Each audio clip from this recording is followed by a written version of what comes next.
অক্ষর আমাদের দু প্রকারের আছে, অক্ষর হচ্ছে দু প্রকার, যুক্তাক্ষর আরটা হচ্ছে বদ্ধাক্ষর।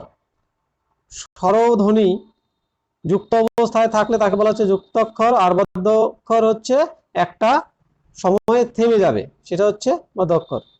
কলম, দেখো কলম শব্দের শেষে ভাওয়েল থাকলে যুক্তাক্ষর বা স্বরান্ত, শব্দের শেষে কনসোনেন্ট থাকলে বদ্ধাক্ষর বা ব্যঞ্জনান্ত। এটা ভালো করে মাথায় রাখবে, শব্দের শেষে যদি কোনো ভাওয়েল থাকে সেটা যুক্তাক্ষর হবে বা স্বরান্ত হবে, শব্দের শেষে যদি কনসোনেন্ট থাকে তাহলে সেটা হচ্ছে বদ্ধাক্ষর বা ব্যঞ্জনান্ত হবে। প্রকৃত স্বরধ্বনি বলা চলে না রি কে, কারণ সরাসরি সংস্কৃত থেকে এই রি শব্দটি এসেছে। ব্যঞ্জন ধ্বনি দিয়ে রিপ্রেজেন্ট করা যায়, একটি ব্যঞ্জন ধ্বনি দিয়ে রিপ্রেজেন্ট করা যায়।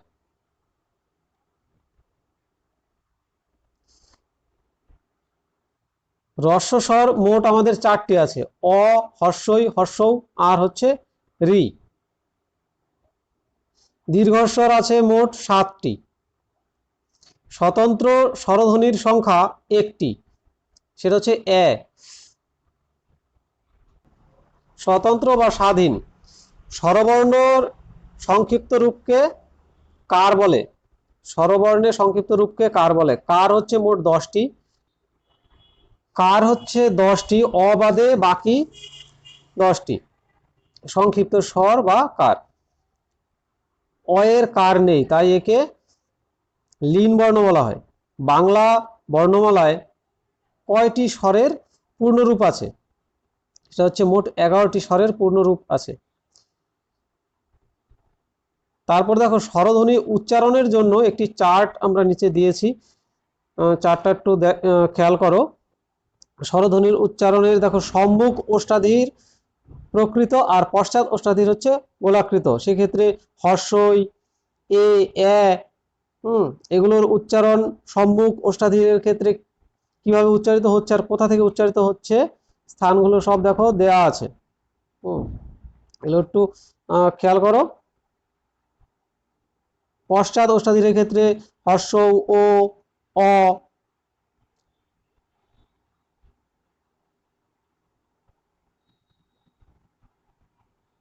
আর আটা হচ্ছে কেন্দ্রীয় ধ্বনি বা বিবৃতি।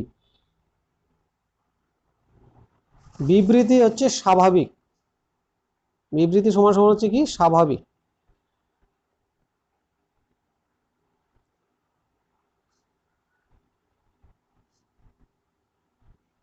ব্যঞ্জন বর্ণ, ব্যঞ্জন বর্ণ